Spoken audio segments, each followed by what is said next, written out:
অনেক দিন ধরেই ভাবছিলাম বিপত্তারিণী মন্দিরে পুজো দিতে যাব, সেই কথা মতো বেরিয়ে পড়েছিলাম। সকালে যেতে যেতে অভিষেকের সঙ্গে দেখা।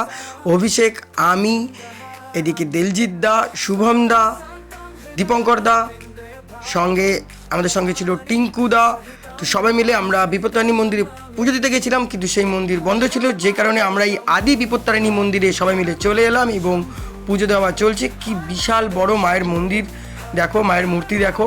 এখানে অনেক লোকে এখানে পুজো দিচ্ছে, ভোগ গ্রহণ করছে। আমরাও পুজো দিলাম খুব সুন্দর সুষ্ঠুভাবে। এরপর আমরা ওখান থেকে বেরিয়ে পড়লাম ভিআইপি ধাবাতে একটু চায়ের আড্ডা বসাবো বলে।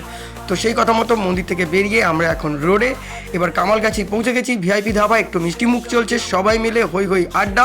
এর মধ্যে সঙ্গে সঙ্গে চলে এলো রাহুল। রাহুল আমাদের সবার জন্য চায়ের ব্যবস্থা করেছিল, আমরা বিন্দাস চা খেলাম। তারপরে চলেছিল একটু মিষ্টি মুখ, তারপরে চলেছিল আড্ডা। তো এই আড্ডা মারতে মারতে আবার একটুখানি ভাবছিলাম যে কি করব, কোথায় ঘুরতে যাব, সেই নিয়ে একটু পর্যালোচনা আলোচনা।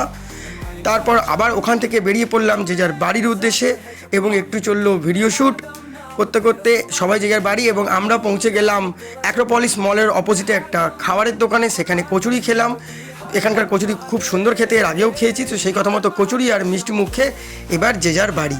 টাটা।